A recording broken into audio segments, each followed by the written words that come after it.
O ministro do Supremo, Luiz Roberto Barroso, será o novo presidente do STF. E ele toma posse amanhã, já como presidente. Vai assumir no lugar de Rosa Weber, que se aposenta nos próximos dias. Vamos chamar nosso timaço aqui mais uma vez para a gente poder falar sobre esse assunto e já tocando a palavra para Renata Agostini. O que, de maneira geral, a gente pode esperar dessa gestão de Barroso? O que da história dele, né, desse repertório dele enquanto ministro do Supremo, a gente pode usar de referência para projetar o futuro, Renata?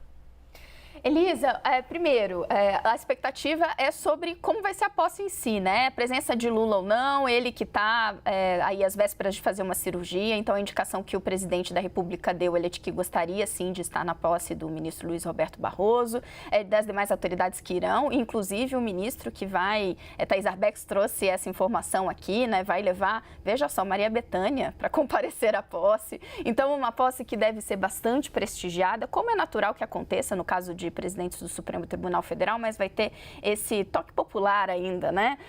E claro, muito bem-vindo, porque quem não gosta de ver Bethânia sempre.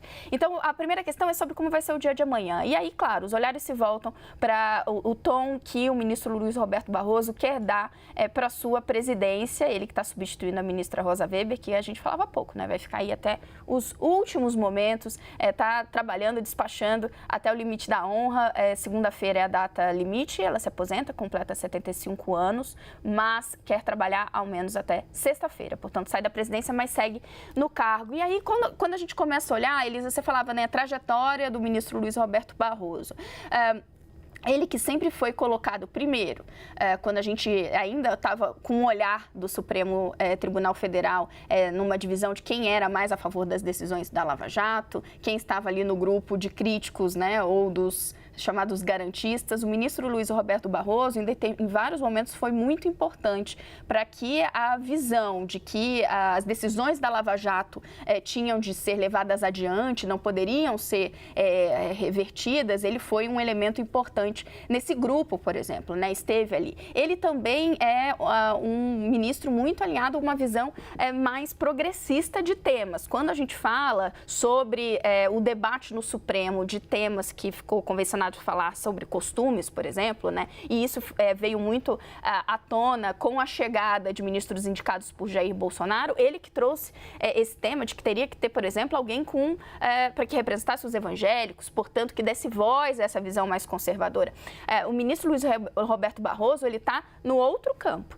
Ele, inclusive, nas suas declarações públicas, além dos posicionamentos no julgamento, sempre se coloca nesse lugar. Ele foi crítico em diversos momentos, não só postura, mas decisões do governo Jair Bolsonaro. Foi vocal, né? Mais recentemente, inclusive, acabou ali se colocando em situações polêmicas, né? Foi aquela declaração que ele deu em Nova York do perdeu o mané, foi ele estar recentemente também num evento da Uni, ao lado, por exemplo, do ministro Flávio Dino, que suscitou críticas se ele não estava ali se colocando numa situação quase de um evento político mesmo. Então, existe todo esse contexto que antevém, né, a chegada de Luiz Roberto Barroso na presidência da Corte. Nossa, Renata, você falou, eu tinha esquecido desse episódio, porque se a gente imaginar, fizer uma leitura da imagem de Barroso nesse palanque, nesse evento estudantil, né, que você rememorou, parecia ali o corpo falando quase como se fosse um político, e de fato estava ao lado de Flávio Dino, o agora ministro da Justiça. E aí, eu vou aqui muito marotamente já fazer um gancho com esse nome, Flávio Dino, para poder tocar a bola para Juliana Lopes. Juliana, nessa fila de quem deve... Por quê? Se Rosa Weber está saindo, alguém tem de assumir essa cadeira. Não vai ficar... Pode demorar um tempo para decidir, né? Ficar ali vago, mas alguém vai ter de sentar. Flávio Dino continua com força para ficar com a cadeira da hoje ministra Rosa Weber? Continua, segue como favorito, um nome forte, né, do ministro da Justiça. Mas também temos um outro nome forte, que é o de Jorge Messias, né, o advogado-geral da União. Agora, um ponto importante é que havia uma discussão muito forte aí nos últimos dias, levantando inclusive a voz aí das entidades, sobre Rosa Weber não ser substituída por uma mulher, né? E aí Lula já vinha ressaltando isso e colocou um ponto final nessa dúvida, que foi numa fala nessa semana em que disse que esse critério de gênero não está mais sendo levado levado em consideração. Então, ficam aí os dois no páreo, né, Flávio Dino e Jorge Messias, mas a possibilidade da gente ter uma mulher, então, nessa vaga da Suprema Corte, uma outra mulher, que já são poucas, né, são pouquíssimas, não, a gente não tem nem a maioria na Suprema Corte, está completamente descartado. O que os aliados do presidente falam? Que ele quer tomar essa decisão com bastante paciência. São duas decisões, né, que estão sendo cobradas nesse momento.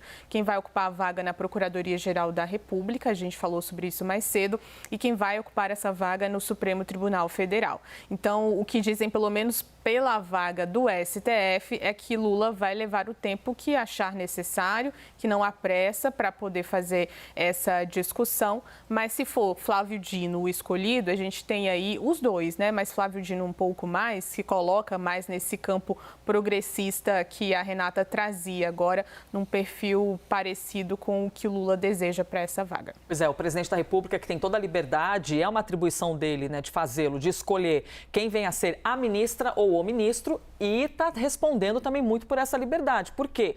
Quais são muitas críticas envolvendo esse cenário, né, minha gente? Que na hora de subir a rampa, você trouxe uma representatividade ali subindo a rampa no dia da posse. Mas na hora de fato, de trazer, por exemplo, um novo nome para uma vaga no Supremo Tribunal Federal, onde é que está essa representatividade, né, que foi tão trazida como bandeira de campanha durante a campanha e agora a gestão? Então, são muitas críticas em relação ao nome que vem a ocupar a vaga de Rosa Weber, que se retira ali. Eu estava até na dúvida, Leandro Rezende, se ela haveria de ficar até hoje ou até os próximos dias, e a Renata me soprou no ouvido, foi ao vivo, inclusive, maravilhosa, dizendo, não, até hoje é presidente, né? Mas aí, a partir de amanhã, ela ainda fica mais alguns dias, fica ali até enquanto durar o estoque, né, do tempo dela na presidência do Supremo Tribunal Federal, Leandro?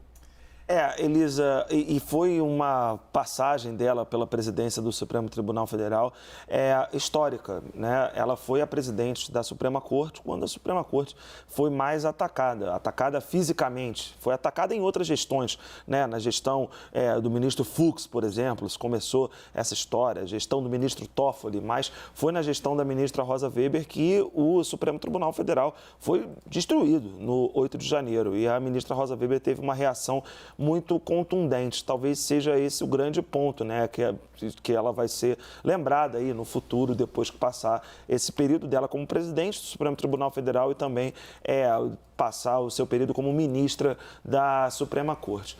Para além disso, né, me parece que ela colocou algumas pautas importantes para serem discutidas. O marco temporal, falamos tanto aqui, estava há anos para ser votado pelo Supremo Tribunal Federal, colocou para andar discussão sobre drogas, sobre o aborto, agora nessa reta final. São temas importantes para a sociedade brasileira, que muitas vezes o próprio Congresso Nacional acaba não tocando muito, nem por um somatório de falta de vontade do Executivo e do Legislativo, né, que entendem que são temas que polarizam, dividem a população brasileira. Não deveriam, mas enfim, é como as coisas são. E ela coloca também uma questão, ontem no CNJ foi importante também uma discussão sobre aumento da representatividade de gênero na carreira jurídica de uma maneira geral, na magistratura de uma maneira geral. Faz parte desse legado da ministra Rosa Weber, que, enfim, agora vai, e aí acho que falo por quase todos nós, jornalistas, não só os que estão na tela, mas os de fora também, vai, enfim, poder dar uma entrevista, né? Já que ela nunca deu uma entrevista como ministra do Supremo Tribunal Federal. No Novo Dia eu já levantei o meu dedo pedindo para ter a honra de fazer essa entrevista. Estou aqui no live também levantando meu dedo, ministra. Estamos aí, hein? Se quiser dar uma entrevista aqui ao vivo para a gente, a hora que a senhora puder, estamos online. Estamos aqui na área, estamos aguardando a presença de Rosa Weber. Muito importante, né, que nós possamos ouvir ali os pensamentos e poder repercutir todas as decisões envolvendo o Supremo Tribunal Federal.